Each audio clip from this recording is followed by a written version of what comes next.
Selamat malam, Shalom Bapak Ibu, saudara sekalian. Malam ini kembali kita lanjutkan online Bible Study, yaitu sesi ketiga dari kitab Yesaya yang saya beri judul Kiamat.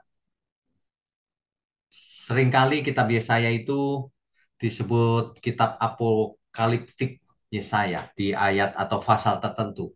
Inilah yang akan kita bicarakan malam ini, apa yang dimaksud oleh Nabi Yesaya. Baik, untuk itu mari kita tundukkan kepala, mari kita berdoa lebih dulu. Bapa di surga, terima kasih Tuhan. Kami sungguh mengucap syukur kalau kami bisa belajar bersama-sama setiap Rabu malam di online Bible Study ini. Kami mohon program ini bisa memberkati sebanyak mungkin orang, Tuhan. Untuk itu, berkatilah program ini, pakai mulut hambamu untuk menyampaikan kebenaran ini. Terima kasih, hanya dalam nama Tuhan Yesus kami berdoa. Amin. Baik, malam ini adalah sesi ketiga kitab Yesaya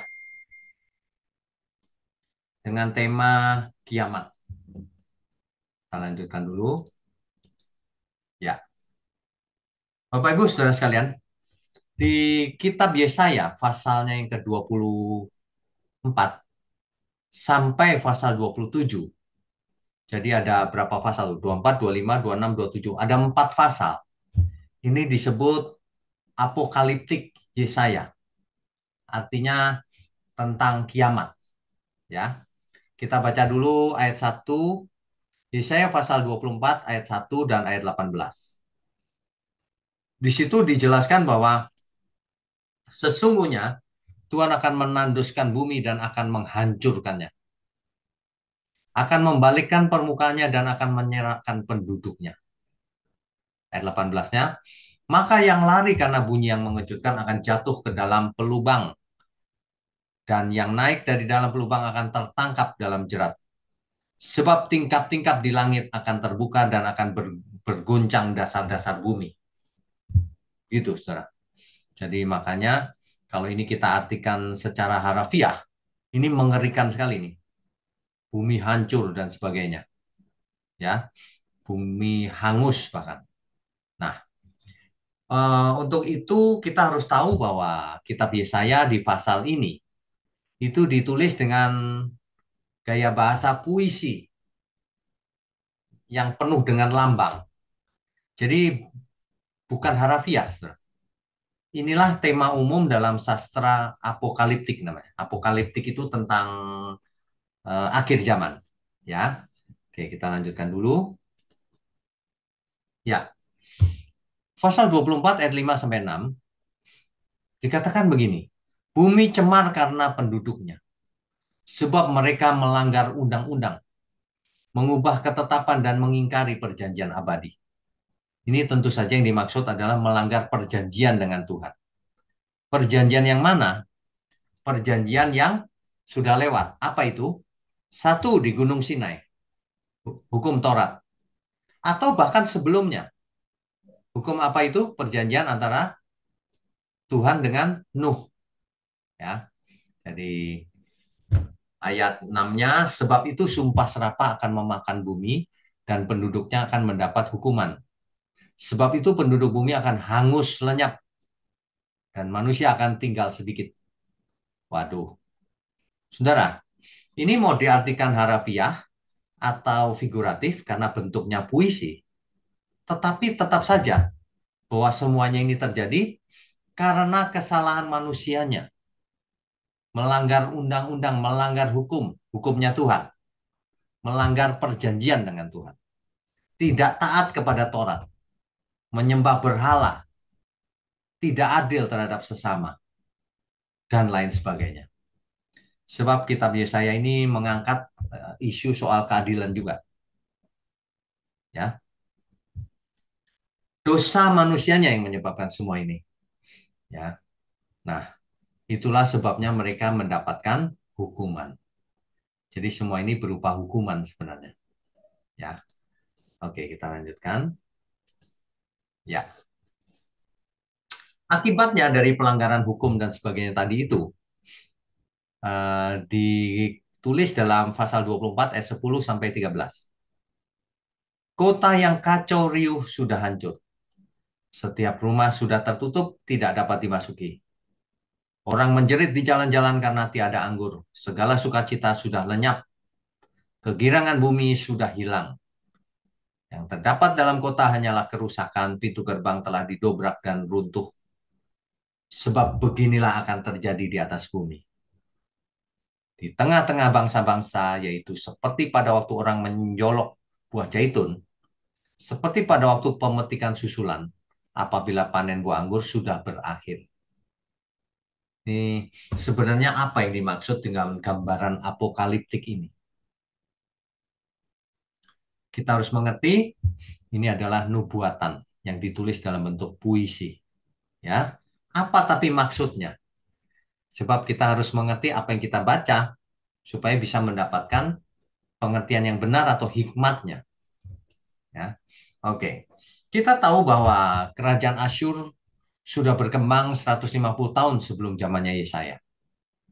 Di bawah Raja Yehu sudah membayar pajak ke Asyur. Artinya eh, apa? Asyur sudah berkuasa ketika itu. Ya, ini sudah kita bahas di sesi yang lalu. Ketika Yesaya masih muda, yaitu tahun 734 sebelum Masehi, Asyur mengalahkan Israel Utara. Jadi Nabi Yesaya melihat kehancuran Israel Utara dengan ibu kotanya Samaria dan mengasingkan orang-orangnya ke Asyur. Ini Nabi Yesaya mengalami di zamannya dia. Ya, 13 tahun kemudian setelah itu Samaria pun jatuh dan sisa Israel Utara dibuang ke pembuangan. Nah, kita semua sudah tahu kalau cerita ini ya. Beberapa tahun kemudian Sanherib dari Asyur menghancurkan Yehuda. Yehuda pun hancur. Kalau tadi di sebelah utara, sebelah selatannya pun hancur. Sekali lagi Bapak Ibu mesti ingat bahwa Israel pecah menjadi dua, di utara dan selatan. Yang di utara disebut Israel, ibu kotanya Samaria. Yang di bawah disebut Yehuda, ibu kotanya Yerusalem. Yang di utara mewakili 10 suku, yang ke bawah Yehuda mewakili dua suku, Yehuda dan Benyamin. Cuman Benyamin tidak disebut karena sangat kecil jumlahnya. Makanya sering disebut kerajaan Yehuda di sebelah selatan. Ya. Nah, Yehuda dihancurkan, 46 tembok kota hancur dan 200.000 orang Yehuda dibawa ke pembuangan. Ya. Nah, akhirnya pada tahun 701 ketika Yesaya sudah tua, sorry ini salah ya, Yehuda ya. Israel harusnya ya. Oh ya udah, oke. Ketika Yesaya sudah tua, Asyur dihentikan di depan tembok Yerusalem oleh malaikat Tuhan. Secara ajaib, Yerusalem selamat dari Asyur. Uh, dibaca 2 Tawarik 32 ayat 21. Ya. Jadi seumur hidupnya Yesaya mengalami ancaman dari bangsa Asyur dan menyaksikan kehancuran seluruh negeri di tangan Asyur, kecuali Yerusalem. Yerusalem diserang oleh Asyur tapi selamat. Jadi uh, Yesaya tidak melihat bahwa Yerusalem akan hancur di kemudian hari oleh Babel di tahun 586 sebelum Masehi. Ya, ya. Ini Bapak Ibu timelinenya. Kita harus mengerti timelinenya biar nggak bingung. Ya, sebentar. Saya mau warnai. Ya, 740 sebelum Masehi Yesaya diangkat jadi nabi. Nah, berapa tahun kemudian Israel Utara jatuh kepada Asyur, yaitu tahun 721 sebelum 19 tahun kemudian ya. Ya, di tahun ini Hizkia menjadi raja Yehuda. Nah, ini yang saya sebut tadi. Tahun 701 sebelum Masehi, Yerusalem dikepung oleh Asyur, tapi selamat karena ditolong oleh malaikat Tuhan. Nah, kemudian Yesaya mati di tahun ini juga, setahun kemudian. Ini. Jadi Yesaya melihat kehancuran Israel utara, tetapi tidak melihat kehancurannya Yehuda, Yerusalem. Ya, berapa lama kemudian Yehuda di bagian selatan jatuh ke Babel. Begitu, ya. Jadi kalau kita lanjutkan lagi nanti Babel dikalahkan Persia dan seterusnya ya. Oke, kita lanjutkan dulu. Nah, jadi apa yang dimaksud dengan apokaliptik Yesaya? Ada dua kemungkinan. Kemungkinan yang pertama adalah tentang hancurnya umat Allah, yaitu kerajaan di utara Israel yang kemudian lenyap. Semuanya ditawan ke Asyur tahun 721 sebelum Masehi. Kemudian disusul dengan hancurnya Yerusalem oleh Babel pada tahun 586 sebelum Masehi. Kejadian ini seperti menghapus umat Israel dari tanah perjanjian. Semua diangkut ke negeri asing, hancur lebur. Ya, Samaria jatuh, Yerusalem hancur. Ini seperti zaman akhir atau kiamat bagi umat Allah ini. Bayangkan, bait Allah saja hancur, bait Allah pun hancur. Semua yang dibanggakan hancur, habis. Israel tidak ada lagi di tanah perjanjian, hanya sisa-sisanya. Ya, nah ini kemungkinan pertama. Jadi dibahasakan dengan bahasa puitis tentang tragisnya nasib Israel ini. Ya, oke. Berikutnya kita bahas. Ya, kehancuran Israel Utara ini sudah dinubuatkan oleh Yesaya, yaitu Yesaya pasal 9 ayat 14 dan 15. Ayat 14. Maka Tuhan mengerat dari Israel kepala dan ekor, batang dan ranting pada satu hari juga. Israel dihukum karena dosanya. Tua-tua dan orang terpandang itulah kepala. Dan nabi yang mengajarkan dusta itulah ekornya. Karena dosa mereka sebenarnya. Ya, oke kita lanjutkan. Nubuatan Yesaya tentang hancurnya Israel Utara ini ada di banyak tempat. Yesaya pasal 9 ayat 8 sampai 12, pasal 17 ayat 3 sampai 4 dan pasal 28 ayat 1 sampai 4. Kita baca salah satunya saja ya. Nanti Bapak Ibu bisa baca lengkapnya. Seluruh ayat. Yesaya pasal 9 ayat 8 sampai 12. Tuhan telah melontarkan firman kepada Yakub dan firman-Nya itu menimpa Israel. Biarlah seluruh bangsa itu mengetahuinya, yakni Efraim. Bapak Ibu kalau dengar kata Efraim, itu artinya Israel bagian utara. Ya. Dan penduduk Samaria. Samaria itu ibu kotanya. Yang berkata dengan congkaknya dan tinggi hatinya, tembok batu bata jatuh akan kita dirikan dari batu pahat. Pohon-pohon ara ditebang akan kita ganti dengan pohon-pohon aras. Sombong, saudara. Ayat 11-nya, maka Tuhan membangkitkan para penglima Rezin melawan mereka. Bapak Ibu harus ingat, Rezin itu rajanya Aram, kerajaan Aram. Sedangkan kerajaan Aram bekerja sama dengan Israel yang di bagian utara untuk melawan Asyur. Nah, itu kita bahas di sesi yang lalu juga ya. Ini diulang-ulang sedikit supaya ingat. Nah, ayat 12, ayat 11 tadi saya ulang ya. Maka Tuhan membangkitkan para panglima Rezin melawan mereka, orang Aram, dan menggerakkan musuh-musuh mereka. Orang Aram dari timur dan orang Filistin dari barat. Orang Filistin itu di pesisir barat, ya. Mereka menelan Israel dengan mulut yang lebar. Sekalipun semuanya ini terjadi, murkanya belum surut dan tangannya masih teracung. Tuhan marah, saudara, terhadap Israel. Ingat ya, kalau kita bicara Israel artinya kerajaan di utara. Karena ini zamannya sudah pecah. Israel menjadi dua. Oke, jadi Israel Utara ceritanya, Israel Utara berkoalisi dengan Aram, bekerjasama untuk melawan Asyur. Karena Asyur begitu besar menjadi ancaman. Ya, Yehuda diajak juga tapi menolak untuk bergabung. Sehingga Israel dan Aram ingin menyerang Yehuda. Tetapi Yehuda membuat kesalahan, saudara, yaitu minta bantuan Asyur untuk melawan mereka. Tahun 732 sebelum Masehi, Asyur tiba dan mengalahkan koalisi Israel dan Aram. Tetapi Asyur juga menghancurkan sebagian besar Yehuda, kerajaan Yehuda, sehingga hampir kelaparan mereka. Nah, 10 tahun kemudian, tahun 722 sebelum Masehi, Raja Hosea mencoba bebas dari Asyur. Tetapi kali ini Asyur menghabisi seluruh Israel Utara, termasuk ibu kotanya Samaria. Habis, saudara. Jadi yang di utara habis. Sebagian yang selamat diasingkan atau dibuang ke Asyur dan tidak pernah kembali. 10 suku Israel ini hilang, saudara, di Asyur. Ya, begitu kisahnya. Nah, lalu kota Samaria dipenuhi oleh orang-orang Asyur yang kemudian kawin campur dengan sebagian bangsa Israel yang masih tinggal. Mereka inilah yang akhirnya menjadi orang-orang Samaria. Itulah sebabnya di zamannya ya, Tuhan Yesus, orang Yahudi sangat membenci orang Samaria.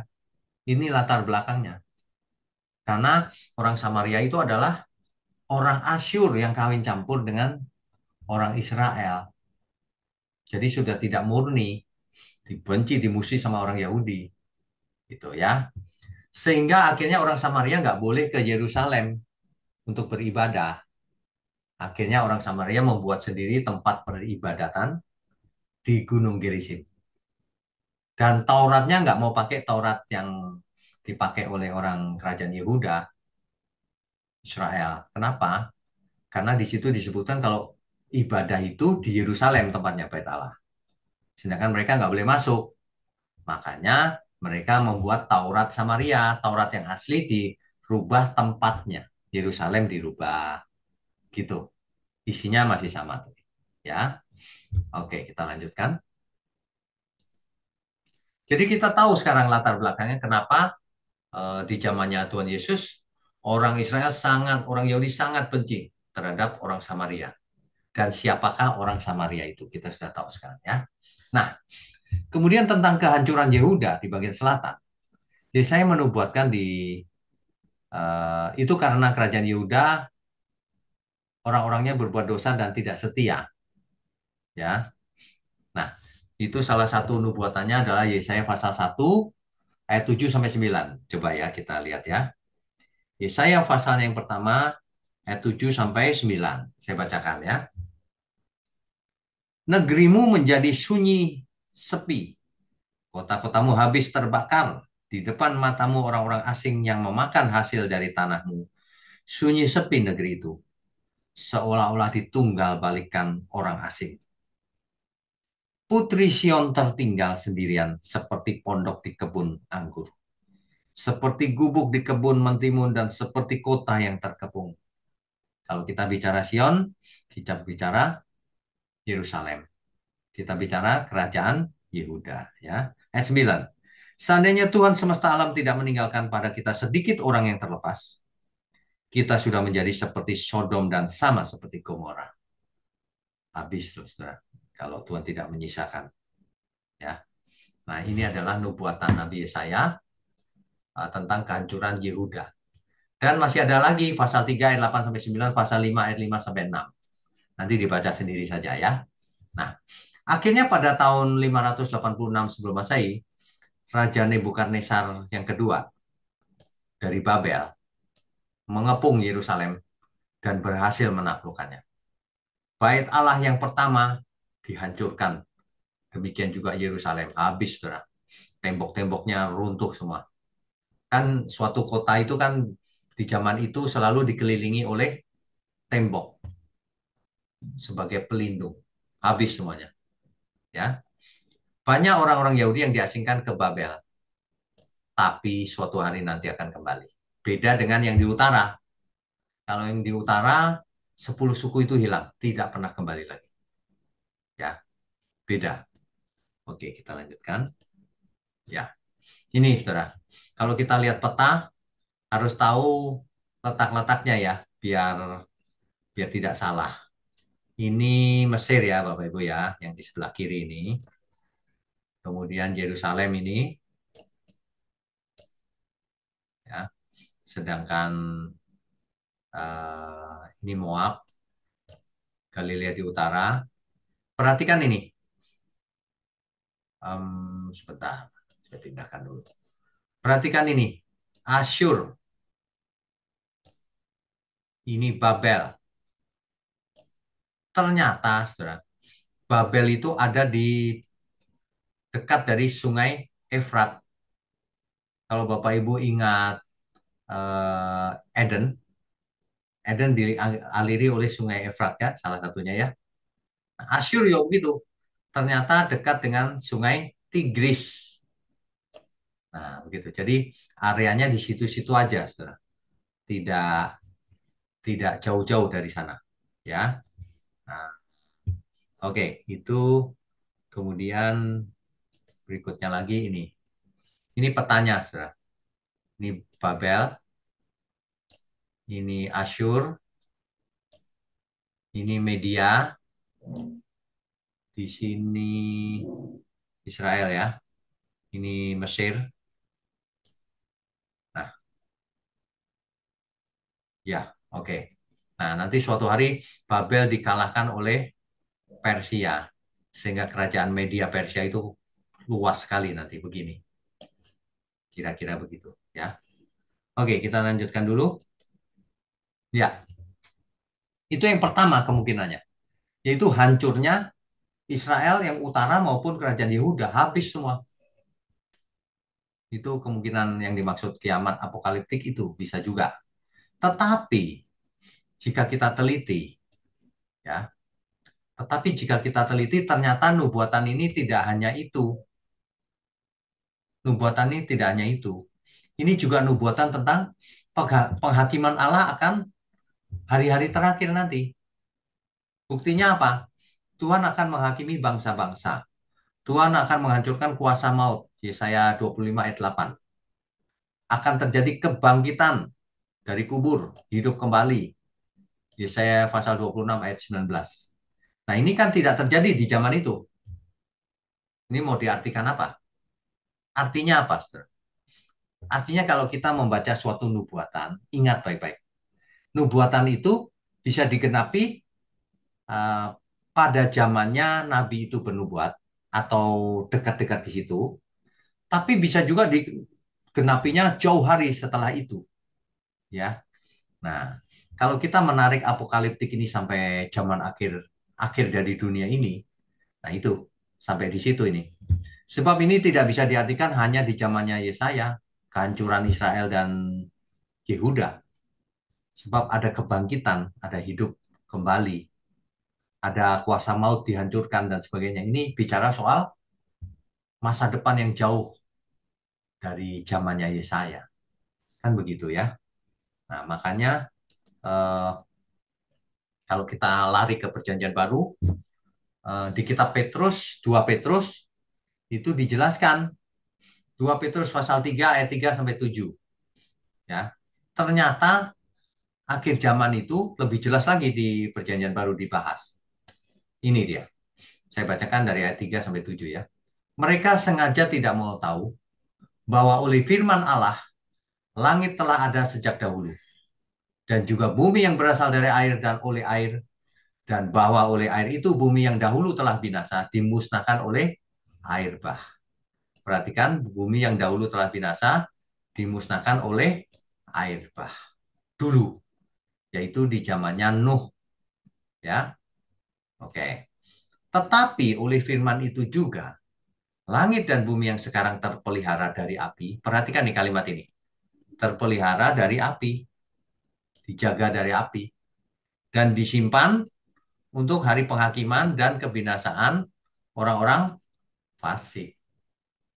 Jadi nanti oleh api, tapi sementara itu dijaga dari api, nggak kena api. Kalau dulu binasanya bumi, manusia hampir habis itu karena air bah. Nanti oleh api, kalau oleh api, tidak ada satu orang pun yang tertinggal di bumi. Mau kemana melarikan diri ya? Nah, gitu. Nah, itulah yang disebut kiamat terakhir, ya. Semua musnah. 2 Petrus 3 ayat 10. Tetapi oleh firman itu juga langit dan bumi yang sekarang terpelihara dari api dan disimpan untuk hari penghakiman dan kebinasaan orang-orang fasik. Kan gitu. Oke ya. Coba kita periksa 2 Petrus pasal 3. 2 Petrus pasal 3 ya. Ayat ya, itu ayat 10-nya tuh. Nah, ayat 11-nya, jadi jika segala sesuatu ini akan hancur secara demikian, betapa suci dan salehnya kamu harus hidup. Kan begitu. Sebab semuanya akan hancur secara demikian. Nah, secara demikian itu yang bagaimana? Bagaimana maksudnya secara demikian? Di situ dijelaskan lagi 2 Petrus 3. Oh, ini ada yang ayatnya tadi mungkin salah ya ini. Ayat 10 tetapi hari. Oh, ini salah. Ini ayat 7, Saudara. 2 Petrus ini ayat 7 ya. Ini ayat 7 ini. 2 Petrus 3 ayat 7. Oke. Nah,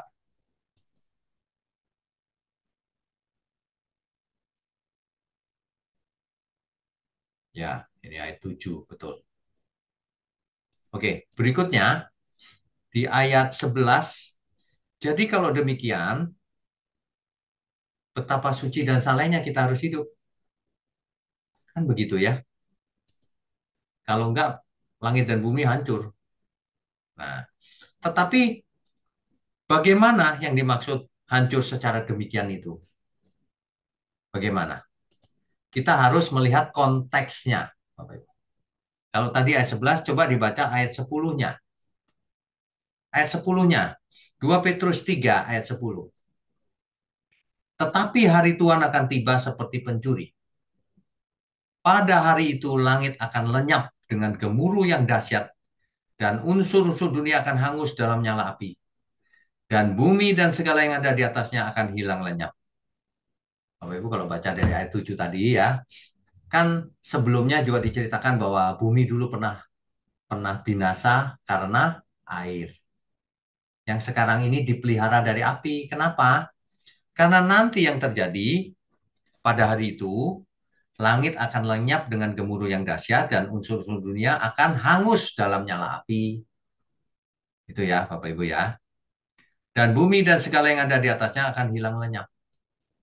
Nah, barulah ayat 11 tadi. Jadi jika segala sesuatu ini akan hancur secara demikian, yaitu hancur oleh api, betapa suci dan salehnya kamu harus hidup. Kan begitu. Di ayat 12 dijelaskan sekali lagi. Yaitu kamu yang menantikan dan mempercepat kedatangan hari Allah. Pada hari itu, langit akan binasa dalam api dan unsur-unsur dunia akan hancur karena nyalanya. Ya, itu saudara. Jadi kalau ada yang mengartikan apokaliptik Yesaya tadi hanya di bumi, ya, kemudian terjadi pemulihan di bumi, kemudian surga itu adalah bumi, itu pasti salah. Kenapa? Karena rupanya di Perjanjian Baru dijelaskan lebih jelas, lebih detail bahwa langit dan bumi ini hancurnya oleh api, hangus, dan semuanya lenyap. Begitu, ya. Oke, kita lanjutkan dulu. Saya share lagi screen-nya. Ya. Suci dan saleh. Betapa suci dan salehnya kamu harus hidup. Suci dan saleh. Agiais. Hagiais. Artinya kudus, murni, sempurna, diperuntukkan untuk Tuhan. Ya. Eh, saleh itu eusebeias. Beiais. Itu untuk Tuhan. Ya. Godliness, bersifat ilahi. Nah, begitu harusnya. Oke, jadi seluruh hidup kita, cara hidup kita, yaitu perbuatan kita, karakter kita, apapun yang kita lakukan, harus kudus, murni, sempurna, karena mau dipersembahkan untuk Tuhan. Ya, harus berkenan. Oke. Oh ya, Bapak Ibu, di Rabu depan kita tidak ada OBS karena saya keluar kota. Rabu depannya lagi ada 4 Oktober. Kita akan lanjutkan dengan langit yang baru dan bumi yang baru di kitab Yesaya dikisahkan atau ditulis dengan jelas itu sebenarnya. Ya. Jadi kalau kita belajar sekali lagi, Bapak Ibu, kalau kita belajar Alkitab, jangan berhenti di satu kitab. Kalau menurut kitab Yesaya, apokaliptiknya itu memang bisa diartikan kehancuran Israel Utara dan kehancuran Yerusalem, Yehuda. Habis seluruh bangsa dibawa ke pembuangan. Lenyap, kiamat. Itu kalau menurut kitab Yesaya saja. Tetapi rupanya Yesaya menubuatkan ganda juga. Seperti yang eh, karena seorang anak telah diberikan itu loh.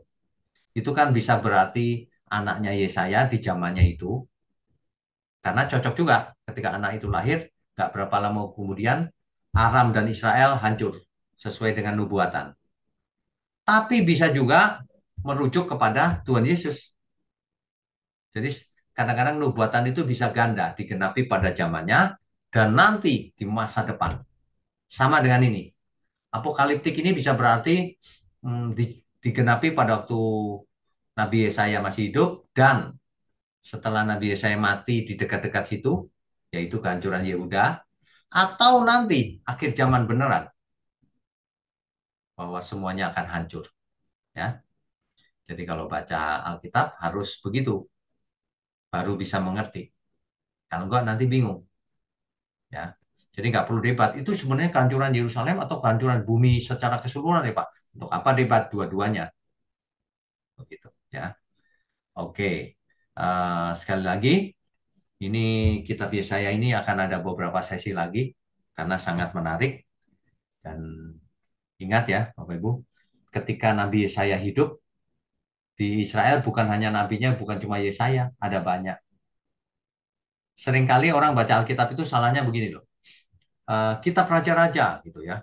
Terus ini Yesaya seolah-olah zamannya sudah jauh dari zaman kitab raja-raja. Bukan.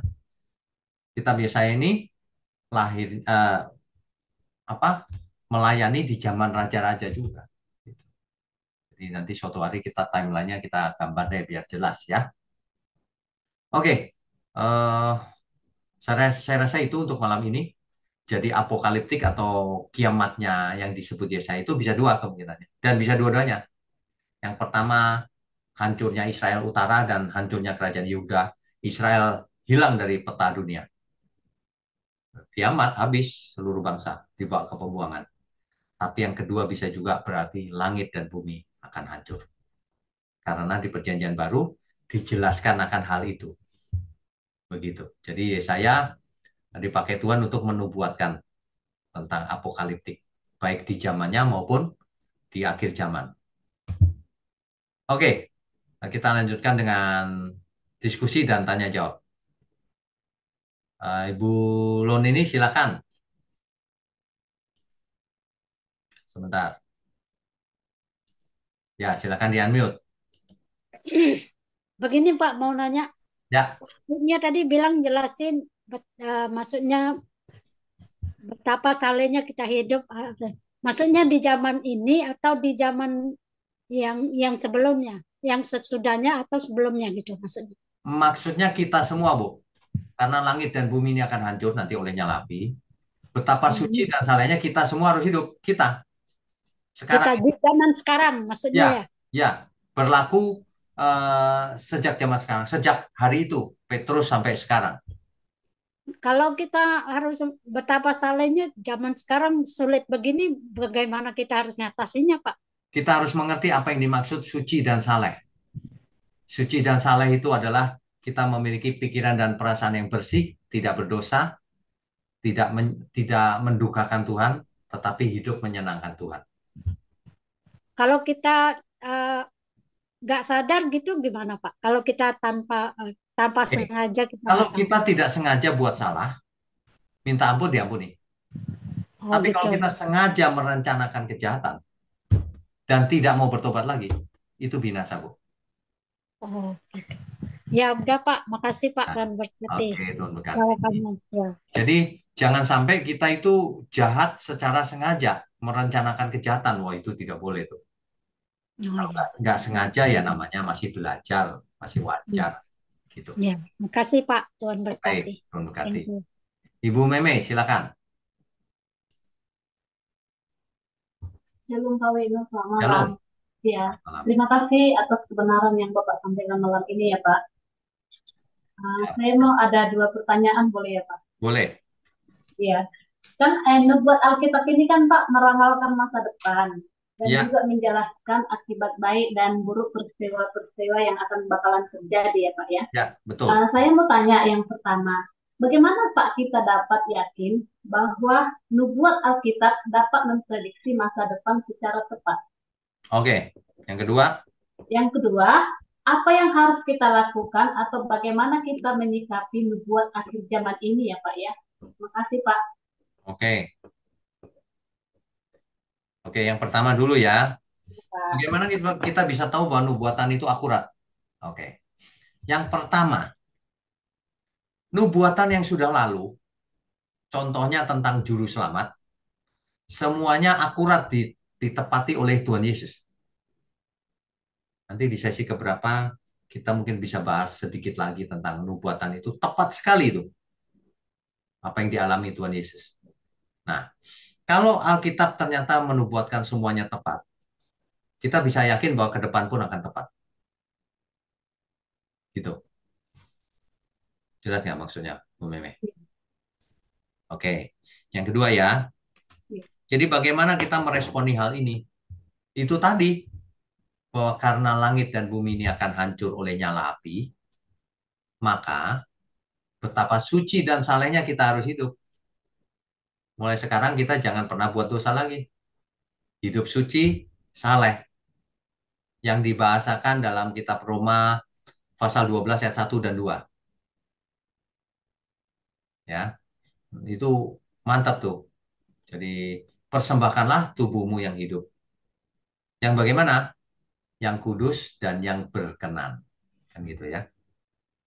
Berubahlah menurut pembaharuan budimu. Jangan serupa dengan dunia ini. Nah, itu sama itu senada. Betapa suci dan salehnya aku harus hidup. Kita semua. Untuk menyambut hari itu, yaitu hari kedatangan Tuhan Yesus yang kedua kali. Begitu, Bu Meme? Iya Pak, jelas Pak. Tapi saya mau tanya ya Pak, contoh kita kan macam mau bertobat nih. Tapi Ya. apakah dalam pertobatan kita itu ada batasnya ya Pak? Oh, oke, baik. Pertobatan itu tidak ada batasnya. Karena yang namanya sempurna itu juga tidak terbatas. Jadi ketika kita belajar bertobat, kepleset, bangun lagi terus. Kepleset, bangun lagi terus naik. Tidak ada itu orang sudah begini. Aku sudah sampai ke puncak nih, udah nggak bisa naik lagi. Nggak ada, nggak ada. Karena yang namanya sempurna juga terus tak terhingga. Ya, Berarti seperti garis panjang ya Pak, nggak ya terus titik-titik. naik tapi jangan pernah Iya, merasa puas. iya Pak ya. Oke. Berarti harus berjuang dong ini Pak. Iya dong. Kan Alkitab mengatakan kita itu ikut perlombaan yang diwajibkan, lagi Iya, berjuang. ya ada saya baca ayat ini Pak. Ya. Iya, Oh, makasih Pak ya. ya, Tuhan Tuhan berkati. Yesus memberkati. Ibu Bu Mariana, silakan. Ya Pak, Pak saya mau tanya, Ya, eh, eh, apa penyebabnya ya 10 suku itu hilang? bukan hilang, Bu, tidak kembali. Oh tidak kembali, Tidak bukannya kembali lagi, hilang. akibatnya Hmm. mereka kawin campur dan sebagainya udah nggak ketahuan, Bu, sampai sekarang. Oh, Jadi tapi bukan waktu hilang, tidak diketemukan. di perjanjian baru itu berarti orang-orang Samaria itu ya Pak ya? Iya, orang Samaria itu orang Asyur yang kawin dengan sisa-sisa yang masih tinggal. Hmm. Karena saya agak gini, saya terpikir gini, apa karena Yesus Kristus itu lahirnya bukan dari suku itu keturunan itu, tapi dari Yehuda itu, jadi Tuhan izinkan itu hilang lenyap itu Pak. Enggak juga. Pikiran saja sih. Oh, enggak juga sih. Bukan Yehuda karena dipastikan kembali. Yehuda dipastikan kembali karena Mesias harus lahir dari situ. Itu Nah, loh. itu maksud saya Pak Oh Yehuda. ya, Ini Tuhan izinkan kembali, kalau itu tidak Tuhan izinkan ya, kembali betul. karena, jadi saya berpikir gini, jangan-jangan karena Yesus bukan lahir dari keturunan itu, jadi dibiarkan gitu. Ya, karena nubuatannya jelas kan, Yesus akan lahir dari Yehuda. Ya, Gitu. ya, Ya, itu aja Pak. oke. Ya, makasih ya Pak. Berkati. Pak Oto, silakan Pak. Shalom Pak Wagno. Shalom. Em, Suaranya Pak, di unmute dulu. Tadi sudah ada suara, kok sekarang udah jadi mute. Nah, ya sudah. Shalom Pak Wagno. Ya, gambarnya hilang sekarang Pak. Waduh, nggak bisa Pak. Ya udah nggak apa-apa. Oke, Tanpa gambar nggak apa-apa. Ya, Shalom silakan. Pak Wagno.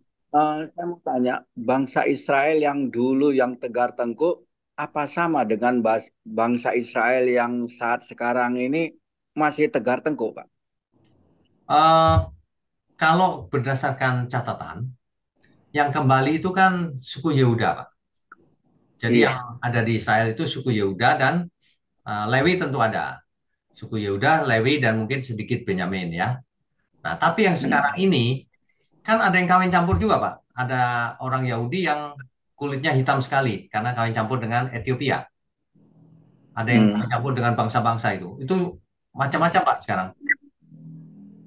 Oh gitu. Iya. Bahkan saya pernah lihat waktu video, ada orang dari China pindah ke Israel, katanya dia orang Yahudi, padahal orang China. Mungkin kawin campur gitu. Karena gini Pak, yang di Manado kan ada juga banyak itu Pak yang makam-makam yang berbentuk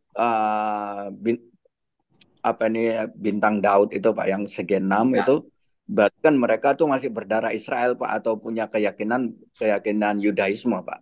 Ya. Terus? Yang itu kan mereka kan masih bangsa Israel juga itu. Jadi bangsa Israel juga ada yang di Manado itu kelihatannya Pak. Soalnya Saya banyak nggak tahu. sekali Pak yang Saya nggak tahu, Pak. banyak Pak di makam-makam di Manado itu banyak Pak. Oh, iya, iya. Nah, Siapa tahu itu bukan Israel, Pak, tapi hanya makamnya saja, Yudaisme, yang menganut Yudaisme. oh, Kan ada orang yang oh, bukan Israel menganut Yudaisme juga ada, Pak. iya, iya, iya, iya, iya. Terima Ya. kasih Pak Binyo. Hmm. Yang kedua nih Pak Binyo, Ya. kalau saya mengikuti kebaktiannya Pak Wigno, Ya. kebaktian Pak Wigno perjamuan kudusnya kan yang pertama dengan yang kedua. Kalau Ya. saya mengikuti yang kedua lagi itu kira-kira tetap benar Pak ya? Nggak apa-apa, Pak. Bagus, terima kasih Pak. Nggak masalah. Boleh. Ya. Iya, iya, terima kasih. Terus itu yang saya minta kalau boleh kebaktian keduanya itu tolong segera dikirim apanya linknya Pak. Kalau enggak saya bukanya dari ABS Pak, nggak bisa besar Pak. Oh, gitu ya. Ya, ya, Iya, ya. Ya, oke. iya, itu aja Baik. Pak. Tiga Ya. itu aja. Terima Sebenarnya kasih Pak. Pak, Tuhan Yesus memberkati. sebenarnya Pak Oto bisa ke YouTube langsung, cari channelnya GSKI Rehoboth Peak. Nah, di situ ada Pak dua-duanya linknya. Iya, biasanya saya bukanya dari ABS Pak. OBS. Oh, OBS ya. OBS Iya, juga bisa besar kok Pak, diklik tombol yang nggak besar. bisa Pak. Kecil nggak bisa. Harusnya bisa Pak, ada tombolnya di situ di kanan itu. Diklik itu besar deh. Lari ke YouTube Oke, oke. ya. Thank you Pak. Thank you. Oke, Tuhan terima Yesus kasih. memberkati. Tuhan Yesus memberkati. Ya, baik. Ya, Ibu Esther Linda, silakan. Ya, shalom Pak. Shalom.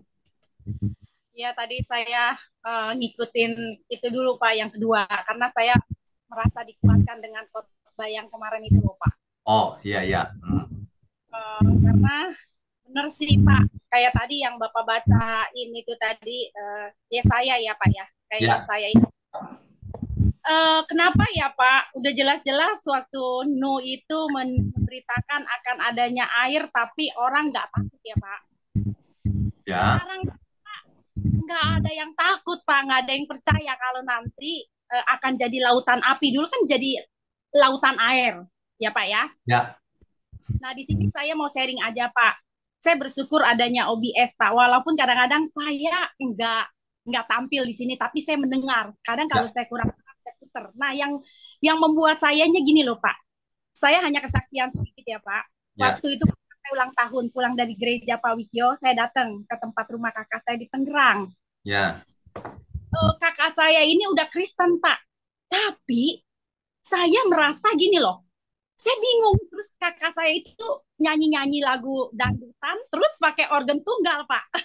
ya, Cuman dalam hati saya gini loh Pak, ya Tuhan, saya bilang, kasihan ya saudara-saudara saya bilang bukannya mereka ke gereja, bukannya waktu ulang tahun anaknya tuh mereka nyanyi pujian kok kayak gini, saya lagi mandang ke langit nih gimana ya nanti kalau jadi lautan api, dalam hati saya gitu ya. Tapi terus kakak saya nanya gini, lu datang sendirian? Saya datang sama teman saya namanya Siana, iya.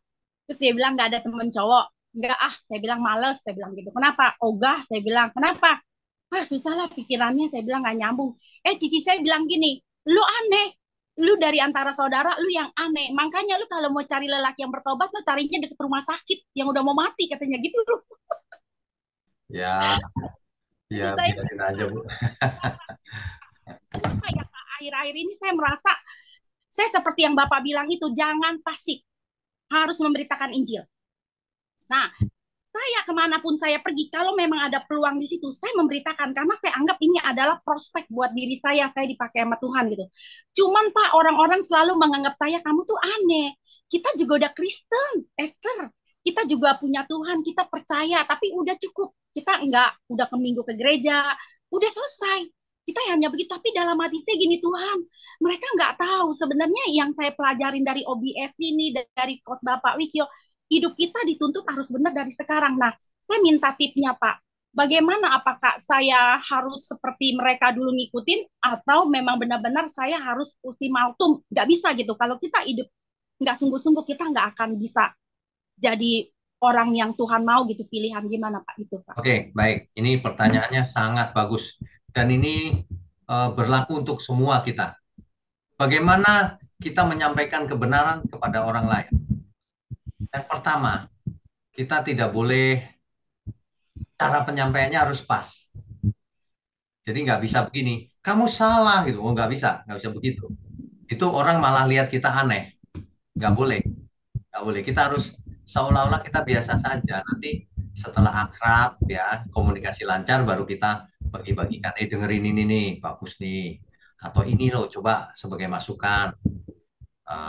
Ini bagus nih gitu. Misalnya gitu. Jangan orang dipaksa. Kalau dipaksa, orang merasa ini apa sih maksa-maksa, aneh nih gitu.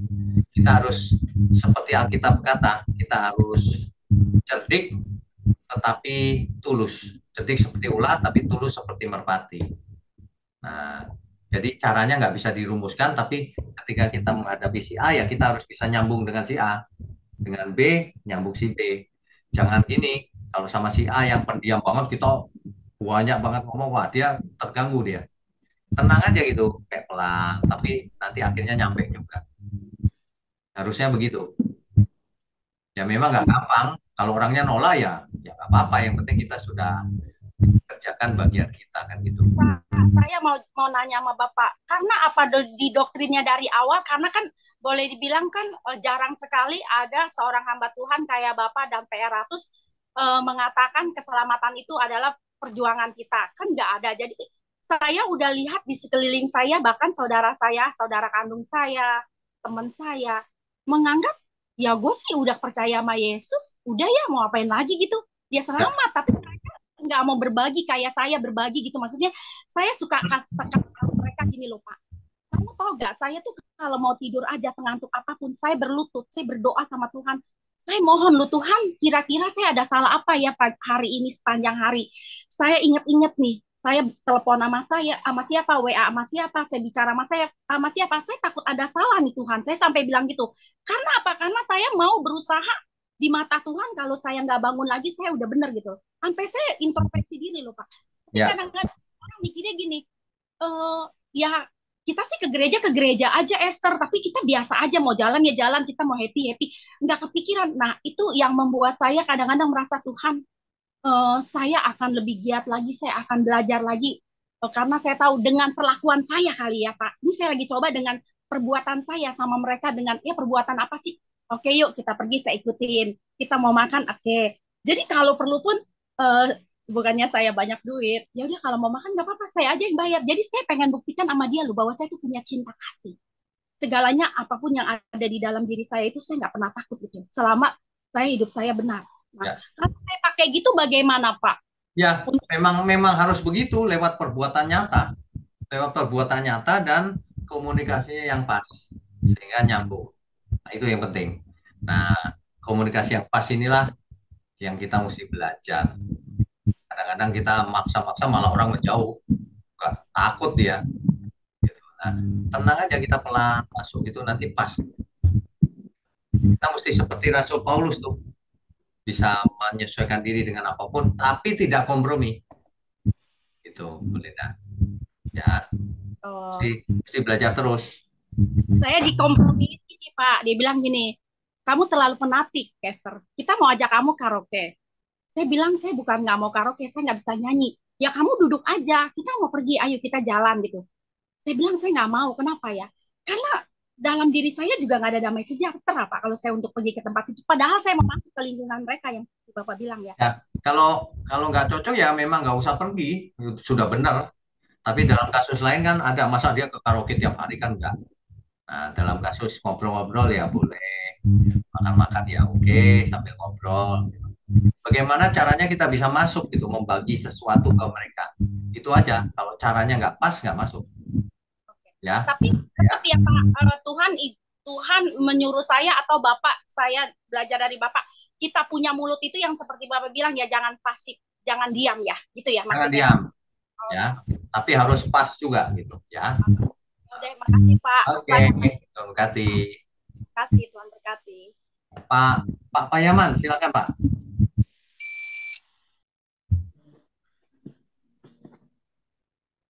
Halo, selamat malam Pak. Shalom, Malam, puji Tuhan. Tuhan. Kebetulan tema kita ini kan kiamat. Ya, Tapi sering kita dengar istilah-istilah akhir zaman, zaman akhir, zaman baru. Nah, kemudian kiamat ini dengan yang mana ini bersinonim atau yang mana yang bisa kita bedakan artinya. Dan satu lagi ada lagi istilah zaman baru. oke, Kira-kira baik Pak. bagaimana? Baik. Terima kasih.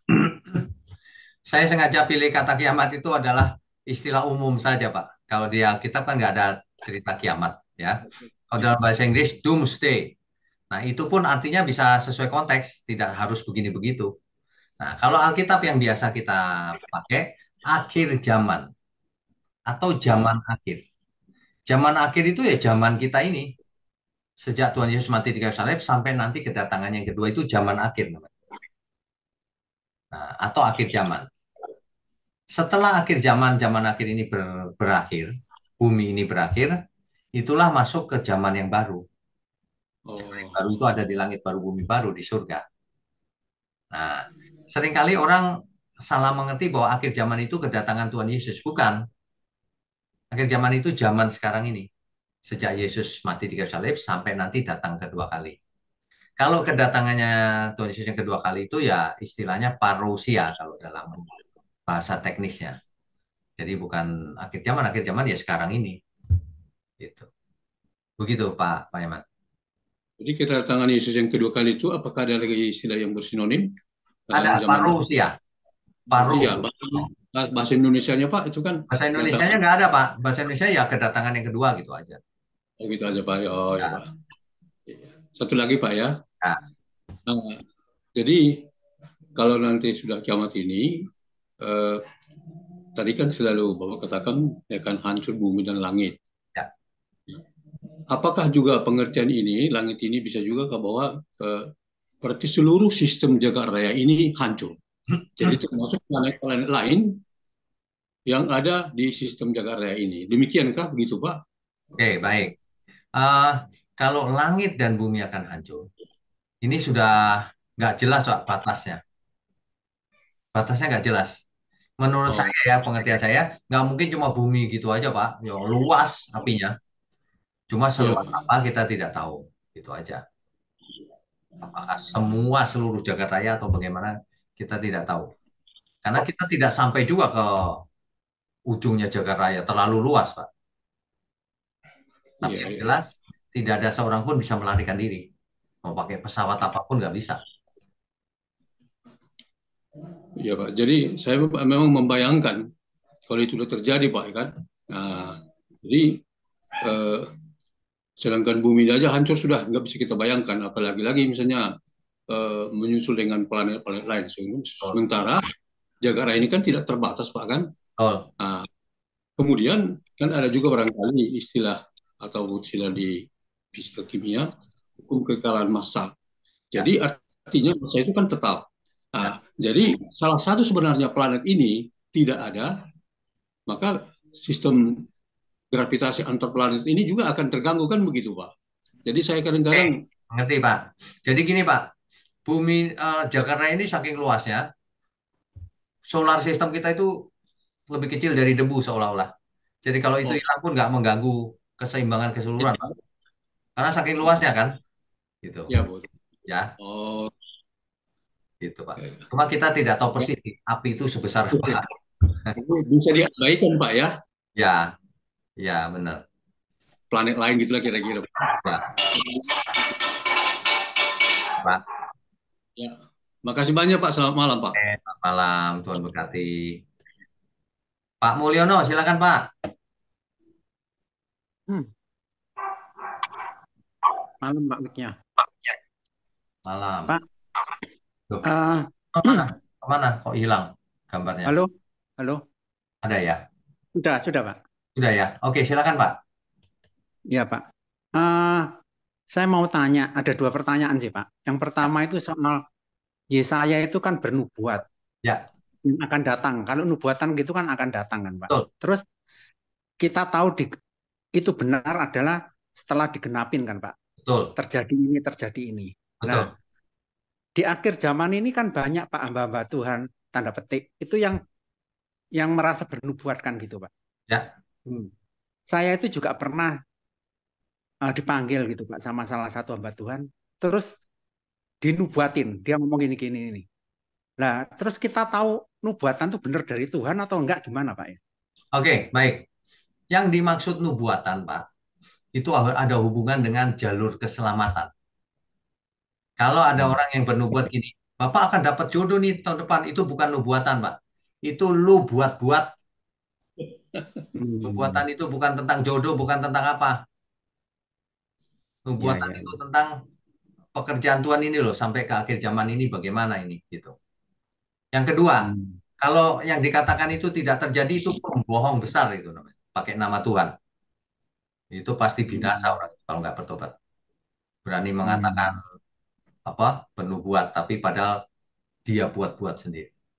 Sebenarnya banyak sekali yang palsu. Kenapa? Karena tidak terjadi. Tuhan tidak pernah bohong, Pak. Berarti dia yang bohong. Seperti nubuatan pernah ada itu. Tuhan Yesus akan datang 2 bulan lagi. Ternyata nggak datang. Komentarnya enteng saja, ditunda. Kalau begitu ya semua orang bisa bohong. Makanya jangan suka main nubuatan-nubuatan. Nubuatan tuh yang tentang juru selamat aja sudah dipenuhi, ya sudah. Akan datang langit dan bumi hancur. Maka betapa suci dan salehnya kita harus hidup. Titik, nggak usah pakai nubuatan nanti anakmu begini begitu, itu nggak ada itu begitu, betul. Itu lu buat-buat tuh. Tapi memang ya waktu itu dia menubuatkan beberapa orang gitu Pak. Tapi nggak semua itu terjadi berhasil. Iya, ada itu namanya pembohong Pak. gitu. Itu jadi namanya pembohong. Itu namanya pembohong. Tuhan pernah bohong nggak? Saya mau tanya. Ya nggak pernah. Iya. Siapa yang bohong? Ya dia berarti. Jangan suka main nubuatan. Nggak ada. Nubuatan itu di zaman sekarang itu artinya menjelaskan sesuatu secara jelas pakai kata-kata seperti ini. Contohnya OBS.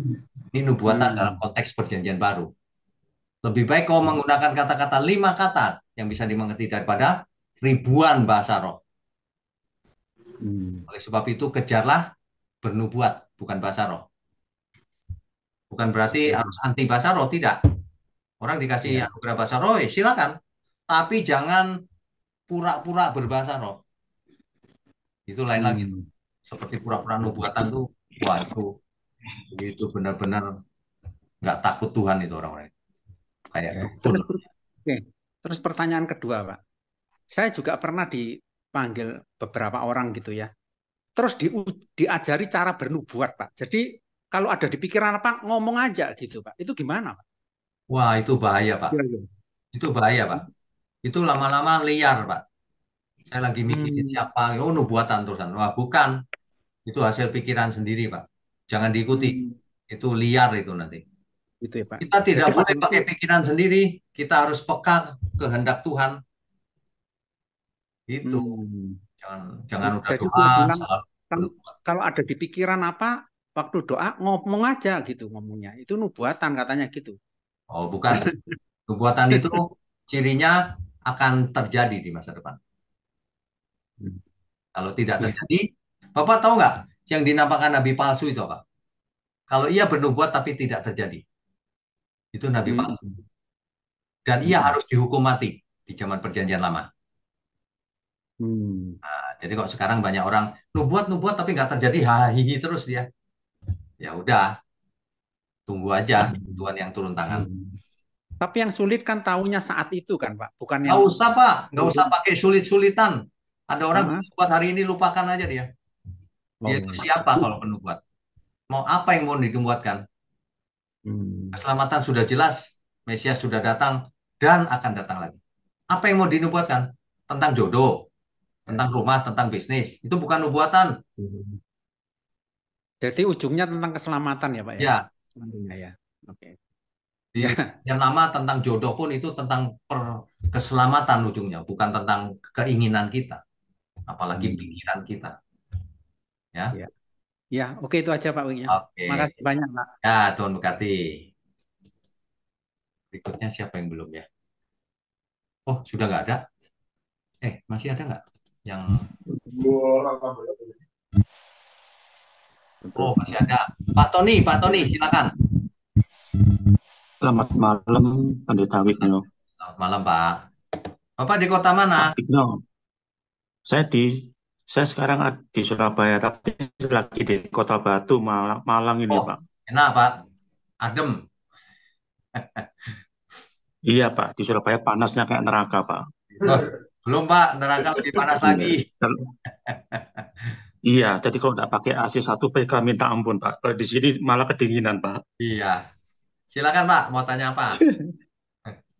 Pak Pendeta Wigno mau tanya yang dijelaskan soal kiamat tadi di end of the world, Pak. Ya. Apakah bedanya dengan kita sebagai orang percaya, Pak, sudah ditebus oleh darah Yesus, Pak? Apakah kita tidak mendambakan ikut kebangkitan pertama, Pak? Ketemu Oh, Tuhan Yesus di awan-awan menyongsong kita itu, Pak. oke, baik. Jadi Ya, Pak. Alkitab mencatat begini. Nanti pada kedatangan Tuhan Yesus yang kedua kali, yang mati di dalam Tuhan, artinya orang benar, akan bangkit lebih dahulu. Terus yang hari itu masih ada yang hidup, orang benar tapi masih hidup, tubuhnya diganti langsung. Nggak dimatikan dulu, nggak. Tapi tubuhnya diganti langsung dengan tubuh kemuliaan. Nah, setelah itu menyongsong Tuhan di awan-awan dan bersamanya selama-lamanya. Udah, cuma begitu ceritanya. Begitu, Pak Tony. Iya. Iya, kalau yang Pak Pak Pendeta Wigno tadi ngomong kok serem sekali, Pak. Itu soalnya untuk masuk lubang jarum unta yang di end of the world itu susah, Pak. Yang diartikan kiamat itu, Pak. Nggak mungkin Oh, lolos, Pak. itu kan pakai bahasa puisi, Pak. Itu pakai bahasa puisi. Makanya Tuhan Yesus berkata begini, berusahalah kau masuk pintu yang sempit itu. Ya memang nggak gampang. Artinya percaya itu kan sebenarnya nggak gampang, Pak. Bertobat itu kan nggak gampang. Daging kita itu maunya begini, maunya begini. Nggak boleh, harus hidup kudus. Itu nggak gampang sih sebenarnya. Tapi kalau kita niat banget, ya kita akan ditolong oleh Roh Kudus juga untuk menjadi kudus. Begitu ya, Pak. Jadi menurut Pendeta Wigno, alangkah baiknya kita orang percaya Yesus, ditebus dari Yesus, kita lebih baik ikut kebangkitan pertama dulu aja, Pak, ya. Di awan-awan, Pak, ya. Bukan pilihan kita, Pak. Memang Alkitab berkata begitu. Alkitab berkata begitu. Ada ayatnya. Jadi kita nggak bisa milih. Memang begitu. Ya. Ya, mudah-mudahan kita orang percaya bisa ikut kebangkitan pertama, Pak. Kalau Tuhan berkenan pasti ikut, Pak. Ya. Soalnya ngeri sekali, Pak Pendeta iya, Wigno, kalau iya. yang terakhir harus hidup suci, betapa saleh dan kudusnya kita, Pak. Iya, Pak. Oke, Tuhan berkati ya, Pak Tony. Terima kasih, Pak. Ya, mari. Eh, yang belum, banyak. Malam ini banyak pertanyaan. Oke, cepat saja. Ini Ibu ya, Ibu Esen. Ibu Esen ya, silakan.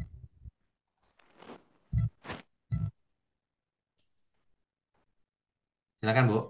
Malam Pak. Malam, langsung saja pertanyaannya. Oh ya, ini kan saya baru mulai lagi dari kejadian ini yang OBS itu Pak. Ya. Saya mengerti, sebelum mengerti. Terus ada yang saya dapati ini Pak, ada kan huruf besarnya Tuhan, Tuhan semua huruf besar. Ya. Ada juga yang Allah semua huruf besar. Ya.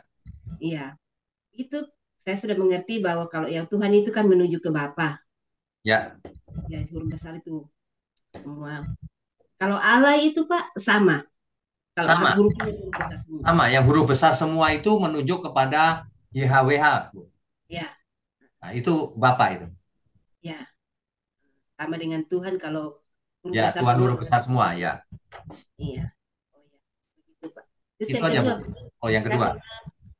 saya pernah mengalami mendapat satu pertanyaan Pak dari orang seberang. Kebetulan kan saya bergaulnya karena kami tinggal di Muratas. Ini dia bertanya apa itu Roh Kudus? Oke. Kamu jawab bagaimana Pak? Oke, baik. Iya. Baik. Roh Kudus itu adalah Roh Allah sendiri. Kalau di Perjanjian Lama namanya Roh Allah, kalau di Perjanjian Baru namanya Roh Kudus. Itu Roh Allah, Bu. Itu sebabnya kita harus hidup kudus karena diberi Roh Kudus. Gitu.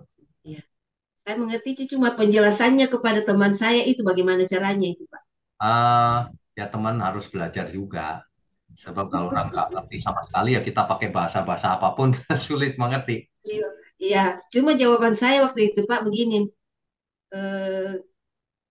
Memang harus susah dimengerti kalau bukan orang Kristen, pengikut Kristus.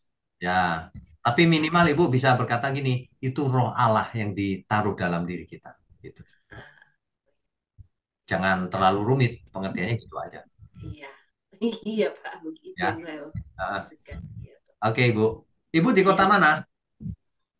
Saya di Sulawesi. Oh, oke, baik. Ya, itu saja Ibu.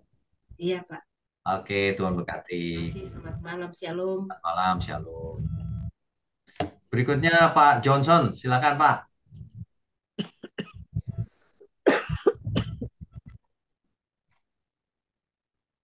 Di unmute dulu Pak.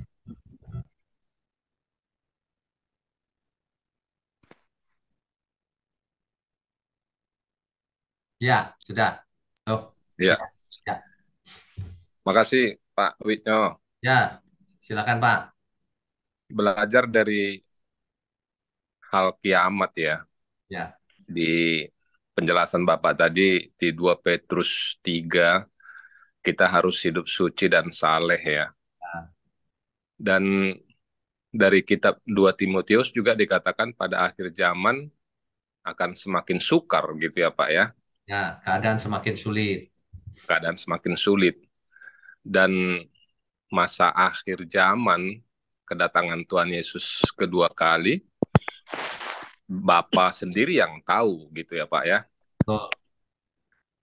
Kalau melihat keadaan sekarang ini Pak, apakah memungkinkan masa akhir zaman atau istilah kiamat atau kedatangan Tuhan Yesus kedua kali itu bisa terjadi lebih cepat atau lebih awal kalau keadaan manusia ini semakin sulit dan hidup tidak suci dan saleh ya Pak?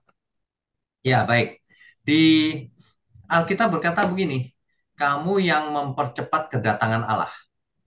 Artinya gini Pak, jika orang yang benar-benar hidup suci makin bertambah dengan cepatnya, kedatangan Tuhan makin cepat juga datangnya. Oh iya. Ya, makanya kita harus hidup suci terus sampai menambah jumlah bilangan itu. Supaya Tuhan cepat datang. Gitu. Kalau enggak, nanti banyak yang binasa nanti. Jadi kita harus hidup suci intinya. Tetap balik lagi ke situ lagi. Nah, soal kedatangannya kapan kita tidak tahu dan tidak bisa meramal. Tetapi Jadi kalau berdasarkan nubuatan yang sudah ada di Alkitab, kita sedang ada di ujung akhir, Pak. Setiap saat Tuhan bisa datang. oke, iya, Begitu itu ya. aja Pak Wino. Oh, itu saja. Baik. Ya, Terima terima kasih, kasih Pak Tuhan Yesus Johnson. Pak berkati. Johnson di kota mana? Kota Medan Pak, Oh iya, oke. Horas. Oras. Ya, Tuhan berkati, Pak. Tuhan memberkati Pak juga. Terima kasih. Terima kasih. Siapa lagi yang belum? ERB itu siapa ya? Saya lupa singkatannya. Pak Erik ya? Oh, Ya, malam Pak Winyo. malam. Silakan. Pak, ini cukup menarik Pak ya kalau saya lihat dari kitab Yesaya. Ya, Ternyata sangat berhubungan erat dengan kitab yang lain seperti Yeremia dan Yehezkiel saya lihat. pasti, Pak. pasti. Karena mereka hidup di zaman yang sama kok nggak salah. Betul, Pak. betul sekali. Tapi memang Yesaya yang lebih duluan ya. Ya, lebih benar. duluan gitu. Ya, Nah, lebih lama Pak. Nah, sekarang di antara 3 korelasi ini, Pak, kan nubuatannya itu hampir-hampir sama semua, Pak. betul. Nah, kayak sinoptik lah kalau dibilangnya kan. Betul sekali. Yang menjadi pertanyaan saya, Pak, kenapa sampai 3 ini Tuhan pakai gitu, Pak? Apa nggak cukup ya saya aja atau yang lain gitu, Pak? Sampai 3 loh, Pak. Bebalnya itu manusia itu, Pak, gitu loh. Dan itu saya ngelihat gini, Pak. Ternyata di kitab ada yang nggak diterangkan ya. Saya misalnya begini Pak, contoh masalah ternyata ketika mereka jauh sama Tuhan, mereka justru diberkati loh Pak. Bangsa kerja Yehuda justru diberkati Pak. Nah, makanya mereka lari ke Ratu Sorga kan begitu. Begitu mereka berhenti mau menyembah Tuhan malah miskin Pak, begitu Pak. Nah, makanya ini maksud saya fenomena seperti apa seperti ini gitu Pak. Gitu. Oke, baik, nanti. Satu, kedua Pak, ini ada mengulik juga hati saya Pak. Semua sejarah dunia ini hampir yang di zaman purba ya kita ngomong itu ada di Alkitab. Contohnya termasuk dengan penglihatan Daniel kan Pak ya. Ya. Kepala emas itu adalah Nebukadnezar. Kemudian bawahnya ada Darius, Persia. Tapi ada satu nggak disebutin. Ada juga yang Roma kan ya, jelas ya. Yunani pun ada, Roma pun ada. Tapi ada yang nggak satu Pak masuk. Tapi apakah saya salah nilai? Itu saya baca tentang The Great Alexander Pak. Ya. Oke. Itu kalau orang Arab bilang Zulkarnain gitu kan, Iskandar Shah Zulkarnain gitu. Ya. Itu ada nggak di catatannya di Alkitab gitu Pak? Oke. Yang itu nanti Pak, yang itu nanti di kitab Daniel. Yang itu nanti kitab Daniel. Jangan sampai India kan gitu. Yang itu nanti di kitab Daniel bahasnya. Kan kita sampai kitab Daniel nanti. Ya. Oke, saya jawab dulu yang pertama ya. Saya jawab dulu yang pertama. Kenapa nabi-nabi itu lebih dari satu? Ya, Pak. Alkitab itu. Iya Pak. Alkitab itu kitabnya satu sama lain saling melengkapi, saling menjelaskan. Seperti sinoptik itu kan ada yang overlap satu sama lain, tapi ada yang melengkapi, ada yang menjelaskan lebih lanjut, lebih detail. Nah, memang begitu. Nabi-nabi juga banyak. Nanti pertemuan ke depan saya petakan ya di daerah Israel utara selatan tuh nabinya siapa aja gitu. Banyak. Bisa overlap satu sama lain kurun waktunya. Ya. Terus tadi soal berkat. Tadi soal berkat. Berkat itu jangan diartikan berkat jasmani saja, Pak. Karena orang kaya itu artinya belum tentu diberkati.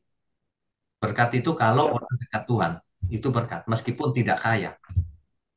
Jadi pengertian berkat nggak boleh seperti tadi. Apalagi taat diberkati, tidak taat dikutuk. Nggak juga.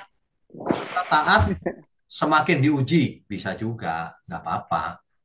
Itu berkat juga. Buktinya Nabi Yeremia bilang, kenapa kamu nggak mau sama Tuhan ya? Kami ke Ratu Sorga aja katanya. Lebih dapat banyak duit gitu kira-kira kan gitu.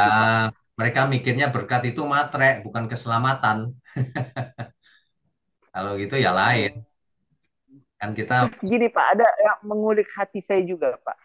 Tuhan pakai Asyur, aku pakai bangsa Asyur ya untuk menghancurkan utara. Aku pakai bangsa Babel. Nebukadnezar Babel untuk menghancurkan selatan. Bahkan di kitab Yeremia dikatakan ini gadaku. Ini apa taluku gitu kan. Tapi Ya, mereka dimusnahkan Tuhan juga, Pak, gitu. ya karena mereka Ini memang jahat. mereka dibilang hambaku loh, Pak. Si Nebukadnezar ini dibilang hambaku loh, Pak. Gitu. Konteksnya adalah ketika dipakai untuk menghukum Israel. Tetapi setelah itu mereka memang jahat, makanya dihabiskan juga oleh Tuhan. Itu hanya dipakai sementara. Seperti ini loh zamannya Ayub. Tuhan izinkan iblis untuk menguji Ayub kan? Bukan berarti Tuhan lalu baik sama iblis. Bukan. Iblis nanti dihancurkan. Itu hanya dipakai aja sebagai alat untuk menghajar, menguji. Itu aja sih. Karena memang jahat sebenarnya. termasuk kepada jemaat-jemaat Tuhan, Pak, ya, walaupun itu mereka perlakukan umat Tuhan itu enggak sangat tidak baik, Pak. Maka ada kitab ratapan kan gitu ya. Iya, ya, betul. Betul. Bahkan umat pilihan aja dihancurkan oleh Tuhan, dibinasakan, apalagi cuma bangsa asing. Itu cuma dipinjam sementara untuk menghukum Israel saja. Ya, saya lihat tuh memang bingung juga, Pak, yang menelusuri maksud Tuhan ini, Pak, ya. Sampai ke benar-benar Harus perhatikan Mbak. konteksnya, Pak Erik. Konteksnya. Ini lagi apa nih gitu. Kalau kita tahu konteksnya nggak bingung. Ya. Ya, Pak. Baik, Pak. Oke. Terima kasih, Pak. Ya, Tuhan berkati. Pak Kristaria ya. Silakan, Pak. Untuk ini, Pak, di Ariel kan dikatakan apa nih? Ariel Daud berkemah. Maksudnya di situ maksudnya Yerusalem, maksudnya apa ya, Pak, di situ? Ariel itu artinya ini. Yerusalem. Oh, Yerusalem ya, Pak. Yerusalem. Ya, itu aja. Oh, itu Iya. aja. Oke. Itu aja. Iya. Ya. Berikutnya Pak Erwin, silakan Pak.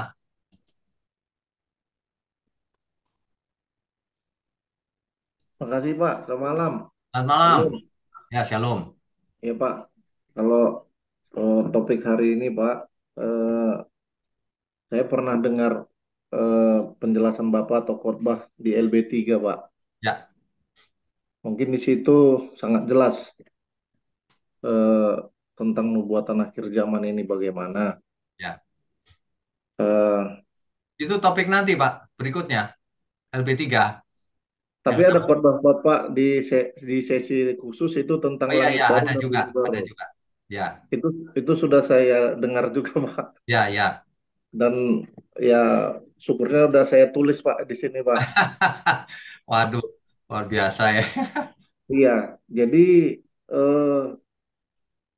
kalau bumi ini nanti menjadi lautan api yang saya tangkap eh, adanya kekacauan kosmik ini Pak. Jadi istilahnya kalau bumi mengalami kehancuran, segalanya akan terbakar dan jagat raya juga hancur oleh api. Ya. Jadi pengertian jagat raya tadi apakah yang seperti Bapak bilang tadi karena bumi ini adalah solarnya semakin kecil tapi tidak berpengaruh terhadap jagat raya yang begitu luas. Nah, ini tidak Benar. dibahas terlalu detail di Alkitab. Tetapi kemungkinannya tetap saja Pak, misalnya yang terbakar itu galaksi gitu. Galaksi pun cuma setitik Pak di jagat raya, iya kan? Jadi bisa Iya, Pak. juga itu luas sekali gitu, tapi kalau dibandingkan Jakarta Raya nggak terlalu luas. Iya. Kalau dibandingkan bumi, setitik doang bumi itu. Atau Memang pengertiannya seluruh Jakarta Raya ya bisa juga, nggak terlalu ya, penting sih. Yang penting di kemudian disediakan langit yang baru, bumi yang baru gitu. ya memang dari waktu saya yang saya tahu pada saat sekolah ada tiga galaksi yang ada di jagat raya ini, Bima Sakti, Andromeda, satu lagi saya lupa Pak. Masih banyak Pak, masih banyak. Oh Itu, iya, itu galaksi-galaksi yang kita tahu saja. Yang jauh oh di sana, oh nggak karuan Pak banyaknya. iya, Galaksi pun cuma titik Pak di Jakarta Raya ini. oh Cuma iya. titik. Terus ini Pak, kan LB3 Pak, langit baru, bumi baru, Ya, yaitu surga Pak. Itu ya, kan dari penjelasan Bapak di khotbah di LB3, satu tempat yang nyata yang disediakan Tuhan bagi orang yang dipilih dan dipanggil oleh Tuhan. ya. Jadi untuk mencapai ke situ kan Pak, tadi di 2 Petrus 3 ayat 10 itu atau 11, betapa suci dan salehnya kita harus hidup. Ya. Eh, saya membayangkan betapa suci dan salehnya itu begitu sulit ya Pak, dalam kondisi dunia sekarang ini yang semakin jahat Pak. Oke, baik. Jadi gini Pak, kita lakukan saja bagian kita semaksimal mungkin. Itu aja tipsnya. Sulit enggak ya, sulit pasti, nggak mungkin gampang. Tapi kita lakukan bagian kita semaksimal mungkin. Udah, itu aja. Persembahkan untuk Tuhan. Gitu, Pak. Iya Pak, Ya, karena hidup sempurna seperti Bapak kan yang saya catat juga sempurna, manusia hidup secara dewasa rohani, mematikan keinginan daging, fokus ya, kepada LB3, bekerja untuk Tuhan. ya, betul. Betul. Ya, ya kita lakukan bagian kita semaksimal yang kita bisa, Pak. Iya. Terus Itulah. yang kedua Pak, Ya, boleh Pak? boleh, boleh. Ini pertanyaan lucu-lucu aja Pak. Kira-kira surga itu di mana ya Pak? Waduh, itu ya, Pak. Itu tidak ada orang yang bisa jawab, Pak. Kenapa? Jangankan surga, Pak. Itu suatu titik di Jagat Raya aja kita nggak bisa petakan, Pak, secara ilmu pengetahuan. Saking luasnya. Ya, Apalagi surga ya nggak tahu koordinatnya, Pak. karena untuk mencapai ke situ kan berapa berapa tahun cahaya Pak ya, berapa ribu tahun cahaya ya. Kalau cara biasa nggak tercapai, Pak, berapapun. Karena umur, Kan umur yang manusia jemput. umur manusia juga ya paling 70 atau Ya, 80 gitu ya Pak. makanya dikasih tubuh kemuliaan yang tidak bisa mati lagi. Gitu. Hmm, Dan Tuhan yang jemput. Kalau kita pergi sendiri mau kemana? Oh, nggak tahu koordinatnya.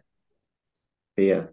Tapi saya sarankan juga pada Bapak Ibu untuk dengar khotbah Langit Baru dan Bumi Baru itu sangat-sangat memberkati dari Pak Winyo. Terima kasih Pak. Selamat malam. Nah, Salam. Shalom, Tuhan berkati, Pak. Baik, Pak. Mungkin ini terakhir kali ya, udah 8:30 nih. Pak Kris, silakan Pak Kris. Halo, malam, Pak. Shalom, Saya malam. pertanyaan saya cuma satu ini kebetulan juga tadi Pak Mulyono sudah singgung Oh, sedikit. ya.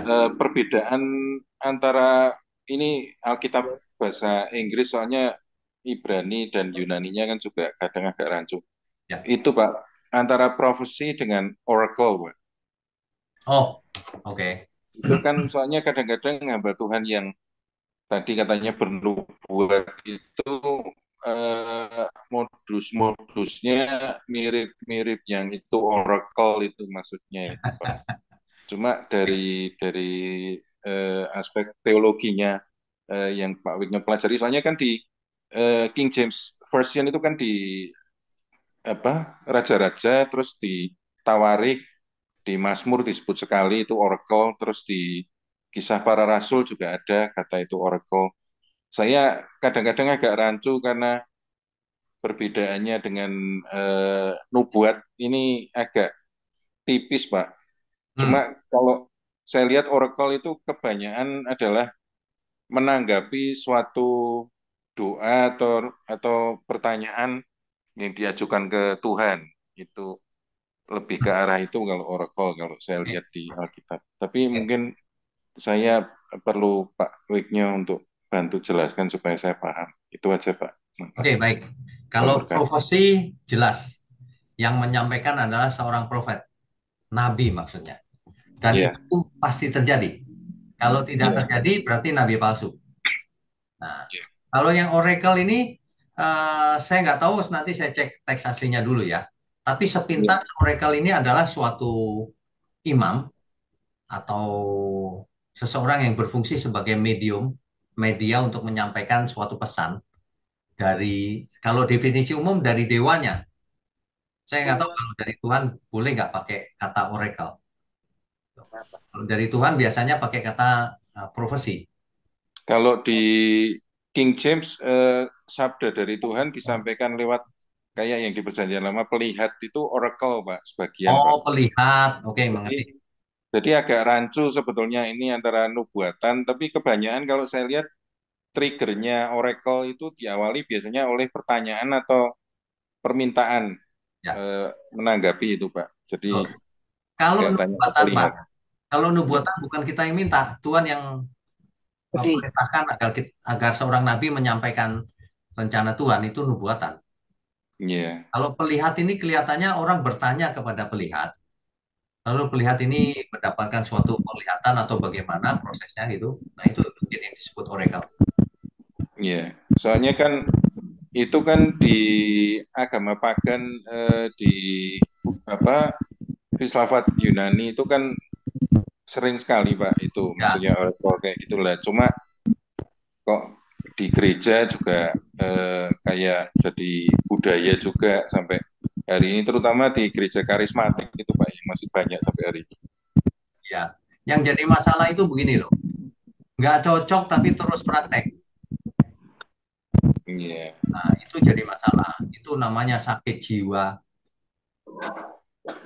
Saya sih begitu. Kalau cocok terus boleh, bagus malah. Kalau nggak cocok terus, itu sakit jiwa kalau dilakukan terus-menerus. Jadi yang agak rancu mungkin itu Pak, yang maksudnya di gereja-gereja yang dipraktekkan sekarang antara nubuatan, profesi dengan oracle itu jadi kayak overlap, tumpang tindih, campur-campur itu Pak. Bahkan ya Pak, kalau zaman sekarang nubuatan itu sudah tidak perlu mau nubuatan apa sih, jodoh, bisnis, itu bukan nubuatan. Nubuatan itu sudah berakhir ketika ini loh Mesias. Nah, udah selesai. Sekarang kita lakukan bagian kita. Nah, soal pesan Tuhan kita bisa menangkap sendiri asal kita peka. Tidak perlu seorang perantara lagi. Jangan menawarkan diri sebagai jasa perantara. Sepertinya begini, kalau saya hamba Tuhan, saya dekat Tuhan loh, saudara. Nitip saya aja. Nah, yang gitu-gitu nggak usah lah. Jangan bohong gitu. Kecuali Tuhan titipkan pesan khusus buat saya, disampaikan ya mungkin saja. Tapi kok terus-terusan kayaknya teratur gitu tiap minggu. Nah, itu mah kebiasaan ya. Ya, itu sebetulnya yang buat jemaat jadi balik ke konsep Perjanjian Lama, Pak.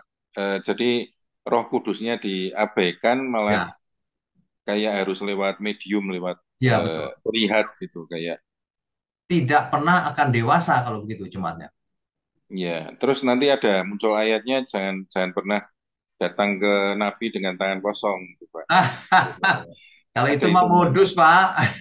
Ya, memang biasanya itu kan, Pak, satu set, Pak, biasanya. Satu set ya. Oh ya udah, kalau gitu udah tahu deh kan maksudnya apa.